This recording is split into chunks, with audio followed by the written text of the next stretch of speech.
सभी को नमस्कार। और प्यारे बच्चों, हम लोग पिछले वीडियो में संयोजन अभिक्रिया को पढ़े थे। अब इस वीडियो में हम लोग आज वियोजन वियोजन अभिक्रिया यानी अपघटन अभिक्रिया का अध्ययन करेंगे। वियोजन या फिर अपघटन। देखिए, वियोजन वियोजन का सीधा सा मतलब होता है टूटना। वियोजन का एक सीधा सा मतलब क्या है? टूटना। यानी कहने का मतलब ये है कि एक ये मान लिया कि बड़ा सा अणु है, ठीक है, ये टूट गया। मान लीजिए ऐसे ऐसे टूटा तो कितना भाग बन गया? 1, 1, 2 और 3। तो ये बड़े अणु के टूटने से 3 नए अणु का क्या हो रहा है? निर्माण। ठीक है, तो टूटना। वियोजन का मेन उद्देश्य क्या है? टूटना। तोड़ने के लिए कोई बाहरी प्रहार क्या हो सकता है, यानी बाहरी कारक क्या सकता है? तो इसमें किसका यूज होगा? उष्मा, प्रकाश और वैद्युत। इन तीनों की सहायता से हम किसी चीज को क्या करेंगे? तोड़ेंगे। तोड़ हथौड़ी चला के भी कर सकते हैं, लेकिन यहाँ रसायन भौतिक क्रिया नहीं है, रासायनिक हो रहा है, इसलिए। अगर हम परिभाषा की बात कर लें तो अपघटन अभिक्रिया एक ऐसी अभिक्रिया है जिसमें एक पदार्थ, ध्यान रखिएगा, एक पदार्थ विच्छेदित विच्छेदित मतलब टूटकर, ठीक है, विच्छेदित होकर होकर अनेक प्रतिफल, प्रतिफल पता ही है, प्रतिफल देती है। अनेक का मतलब, यहाँ अनेक का मतलब है आपका दो या दो से अधिक। ध्यान रखिए, अनेक का मतलब क्या है? दो या दो से अधिक। ठीक है, इसी बात को आप और कैसे बोल सकते हैं? तो वे अभिक्रियाएं जिनमें एक यौगिक, यौगिक बोलिए या फिर आप पदार्थ बोलिए, दो दो या अधिक सरलतम यौगिकों या पदार्थों में टूटता है, अपघटन अभिक्रिया कहलाता है। यानी एक यौगिक जो है वो दो या दो से अधिक सरलतम पदार्थों में क्या होता है? टूट जाता है, तो अपघटन अभिक्रिया।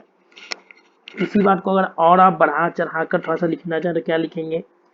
तो वियोजन या अपघटन अभिक्रिया वह अभिक्रिया है जिसमें किसी यौगिक के बड़े अणु, कौन से अणु? बड़े अणु के टूटने से, ठीक है, दो या अधिक सरल यौगिक बनते हैं, दो या अधिक सरल यौगिक बनते हैं जिनके गुण, जिनके मतलब इसके, ठीक है, जिनके का मतलब यह, जिनके गुण मूल यौगिक, मूल यौगिक करने का मतलब मूल यौगिक मतलब जो टूट रहा है। तो ये टूट रहा है ना किसी यौगिक के बड़े अणु, तो ये टूट रहा है ना ये, ठीक है। तो मूल यौगिक मतलब ये मूल यौगिक के गुण से बिल्कुल भिन्न होते हैं, तो परिभाषा ये भी बोल सकते हैं।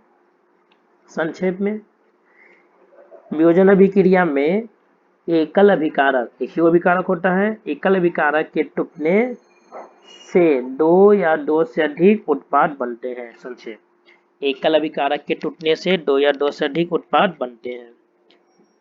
जैसे समझिए कि ए कोई एकल अभिकारक है, ये क्या हो गया? इसको या तो हम उसमें दिए होंगे या फिर हम प्रकाश दिए होंगे या फिर हम विद्युत धारा दिए होंगे, ठीक है। तो ये बी प्लस सी में क्या हो गया? टूट गया, या समझ लीजिए B plus C plus D में टूट गया, ठीक है। एग्जाम्पल एग्जाम्पल कुछ भी ले सकता है, आगे बहुत एग्जाम्पल्स आएंगे, कोई भी एक यहाँ लिख दीजिएगा। तो यौगिक के, यौगिक को, ठीक है ना, यौगिक को कर लीजिए, यौगिक को तोड़ने की क्रिया में क्या क्या सहायक है? या तो आप उष्मा द्वारा क्रिया करेंगे तोड़ने का, या तो प्रकाश द्वारा, या तो वैद्युत द्वारा। अगर उष्मा द्वारा करेंगे तो उष्मीय अपघटन, उष्मा द्वारा करेंगे तो आप इसको बोलेंगे उष्मीय वियोजन, प्रकाश द्वारा करेंगे तो बोलेंगे प्रकाशिय वियोजन, और वैद्युत द्वारा करेंगे तो इसको बोलेंगे वैद्युत वियोजन या अपघटन, वैद्युत वियोजन। ठीक है, कुछ भी आप बोल सकते हैं। चलिए अब हम लोग एक एक करके पढ़ना शुरू करते हैं। देखिए मैंने यहाँ लिख दिया है, वैद्युत अपघटन के प्रकार। पहला ऊष्मा द्वारा यानी ऊष्मा की सहायता से अपघटन होगा। प्रकाश यानी प्रकाश की सहायता से। वैद्युत मतलब विद्युत धारा की सहायता से। ठीक है, ऊष्मीय अपघटन अभिक्रिया।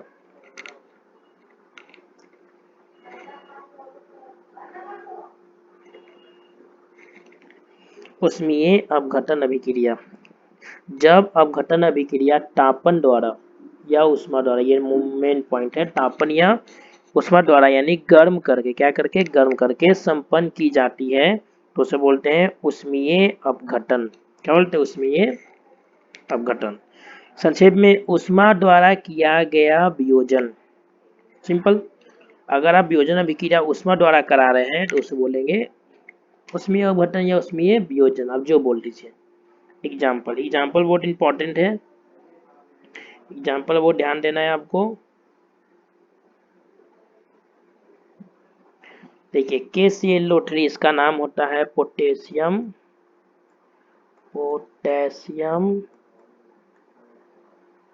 क्लोरेट। जब पोटेशियम क्लोरेट को क्या किया गया, ऊष्मा दिया गया, तो KClO पोटेशियम क्लोराइड, नाम नहीं लिख रहे इसका, पोटेशियम लिख देते हैं, क्लोराइड और ऑक्सीजन देता है, ऑक्सीजन गैस, ध्यान रखिएगा क्या देता है, ऑक्सीजन।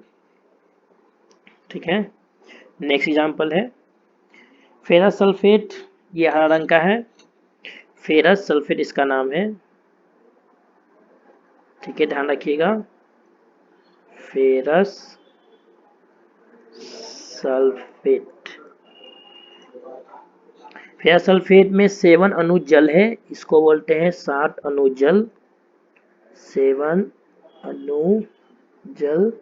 ठीक है, इसी जल के कारण ये हरा रंग है, ध्यान रखिएगा, इसी जल के कारण ये हरा रंग है।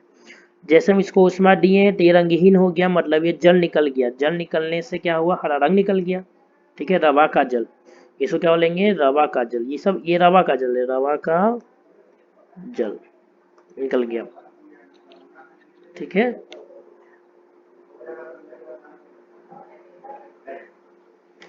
चलिए आगे देखिए इसमें, तो आपको परीक्षा में एग्जाम्पल ये दे दीजिएगा सीधा वाला कि FeSO4 एंड फेरस सल्फेट, अब ये रंगहीन है, जब इसको गर्म किया गया तो ये बन गया फेरिक ऑक्साइड, फेरिक ऑक्साइड, जो ये काला रंग का हो गया, सल्फर डाइऑक्साइड और सल्फर ट्राइऑक्साइड, सल्फर डाइऑक्साइड और सल्फर ट्राइऑक्साइड, इसका नाम लिख देते हैं सल्फर ट्राई ऑक्साइड। ठीक है,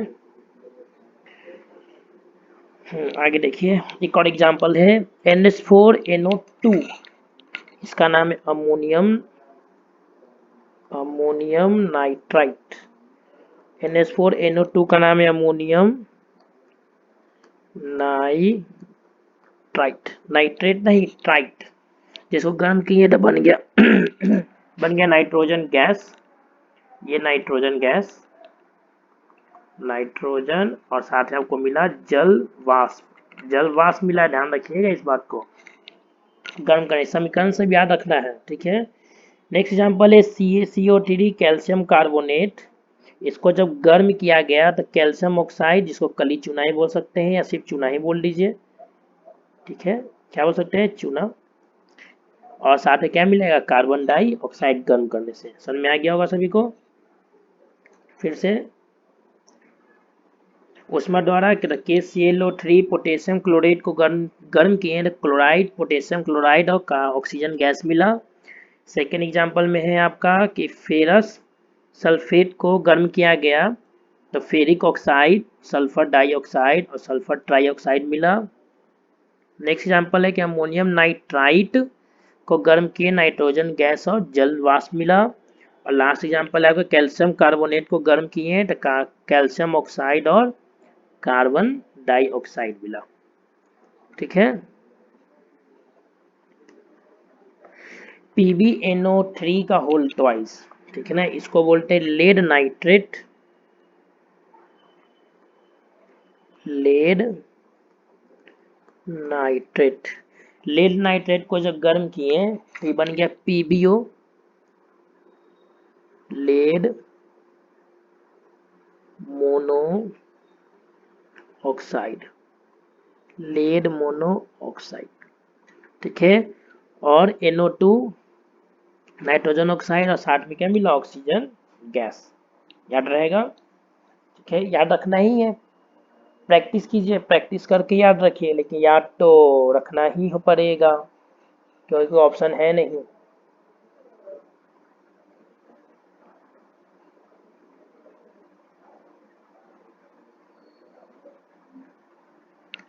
ठीक है, नाइट्रोजन डाइऑक्साइड, इसका नाम है नाइट्रोजन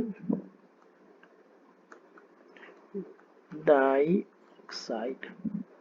ठीक है, NO2 आपका नाइट्रोजन डाइऑक्साइड, ध्यान रहेगा। लेड मोनो ऑक्साइड ध्यान रखिएगा, और साथ में क्या मिलेगा, ऑक्सीजन गैस। चलिए आगे, प्रकाश अपघटन। इस अपघटन क्रिया में क्या होगा, प्रकाश वाले में, प्रकाश अपघटन में प्रकाश की सहायता से अपघटन क्रिया होगी। प्रकाश चाहे बल्ब का हो चाहे सूर्य का हो, बस प्रकाश से मतलब है। ठीक, जैसे HI हाइड्रोजन आयोडाइड को अल्ट्रा वायलेट रे पराबैंगनी प्रकाश की उपस्थिति में क्या, पराबैंगनी प्रकाश जब डाला गया तो ये बन गया आपका हाइड्रोजन गैस और आयोडीन गैस। ठीक है, हाइड्रोजन गैस और आयोडीन। एक और example, silver bromide, silver bromide को सूर्य प्रकाश की उपस्थिति में रखा गया तो सिल्वर, ठीक है, ये सफेद रंग का है सिल्वर ब्रोमाइड, तो सिल्वर, ठीक है, धूसर कलर का हो जाएगा और ब्रोमीन गैस आपको मिल जाएगा। इस अभिक्रिया का प्रयोग कहाँ करते हैं, फोटोग्राफी में, इस बात को ध्यान रखिएगा। प्रकाश की अपघटन अभिक्रिया का प्रयोग फोटोग्राफी में होता है। ठीक है, एक और एग्जांपल, AgCl सिल्वर क्लोराइड को गर्म करने से Ag यानी सिल्वर और क्लोरीन गैस मिलता है।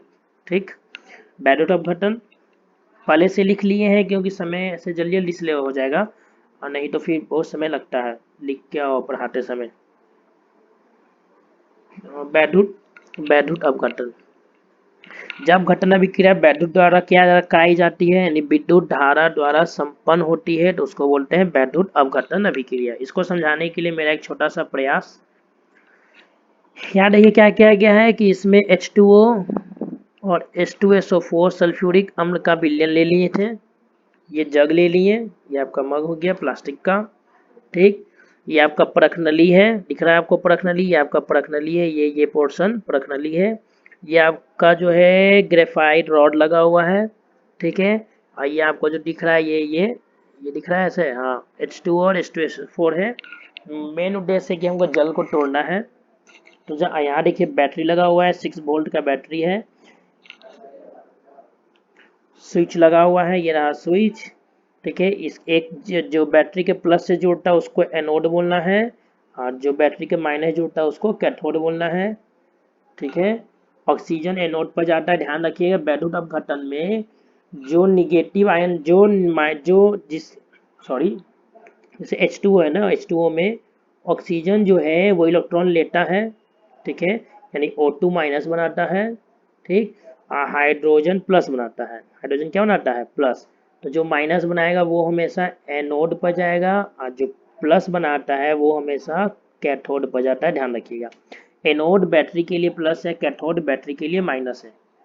ठीक है, लेकिन जो अणु जाते हैं वो अपोजिट जाते हैं, क्योंकि एनोड पर प्लस या माइनस वाला क्या इलेक्ट्रॉन ऑक्सीजन 2 लिया है ना, तो एनोड पर जाकर इलेक्ट्रॉन त्याग करके ऑक्सीजन गैस में तब्दील होता है, और हाइड्रोजन कैथोड पर जाकर इलेक्ट्रॉन को ग्रहण करके हाइड्रोजन गैस में तब्दील हो जाता है। इस तरीके से विद्युत धारा ही प्रभावित होती रहती है। तो H2O टूट गया, H2 और O2 में। जांच करना अगर गैस का, तो अगर ऑक्सीजन गैस की आप जांच करना चाहते हैं तो परख नली है, ये हाइड्रोजन गैस वाला परख नली है, ये वाला।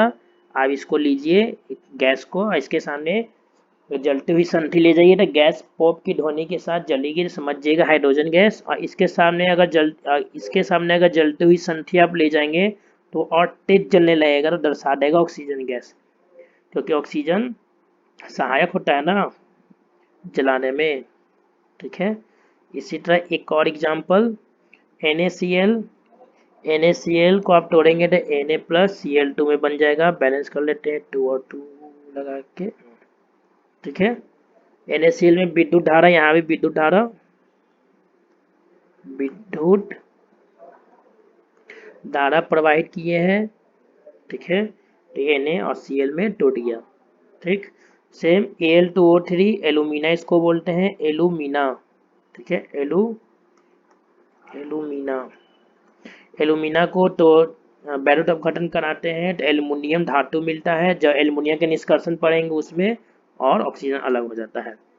ठीक है, चलिए एक बहुत महत्वपूर्ण उपयोग आप देख लीजिए कि बैरूट अपघटन अभिक्रिया का उपयोग धातुओं को उनके प्राकृतिक रूप से पाए जाने वाले यौगिकों से, जैसे क्लोराइड के फॉर्म में, ऑक्साइड के फॉर्म में, ठीक है, कार्बोनेट के फॉर्म में, कार्बोनेट, ठीक, इन सब जो पाया जाता है ना यौगिक, उससे उनको क्या किया था, प्राप्त किया जाता है। बैरूट अपघटन द्वारा धातुओं को उनके यौगिकों से क्या करते हैं, प्राप्त। खास बात क्या है कि जिस यौगिक का बैरूट अपघटन होगा वो द्रवित अवस्था में होगा। एक सबसे इम्पोर्टेंट ये वाला कि हमारे शरीर में अपघटन अभिक्रिया, देखिए सब भोजन का टूटना एक अपघटन अभिक्रिया का उदाहरण है। शरीर में भोजन का पाचन किसका उदाहरण है, अपघटन अभिक्रिया का एक उदाहरण है। गेहूं, चावल, आलू में उपस्थित स्टार्च होता है जो अपघटित होकर शरीर में ग्लूकोज बनाता है या ग्लूकोज के समान सरल शर्कराएं बनाता है। शर्कराएं बोलिए चाहे अणु बोलिए। ठीक, हाँ, जो प्रोटीन होता है, जो प्रोटीन वो अपघटित होकर एमिनो अम्ल बनाता है। क्या बनाता है, एमिनो अम्ल, जो ये दर्शाता है कि हमारे शरीर में अपघटन अभिक्रिया होती है। ठीक है, इस तरीके से आपका ये वियोजन अभिक्रिया कंप्लीट हुआ। अब अगले वीडियो में हम लोग और कई प्रकार की अभिक्रियाएं हैं उससे मिलेंगे। ठीक है, थैंक यू।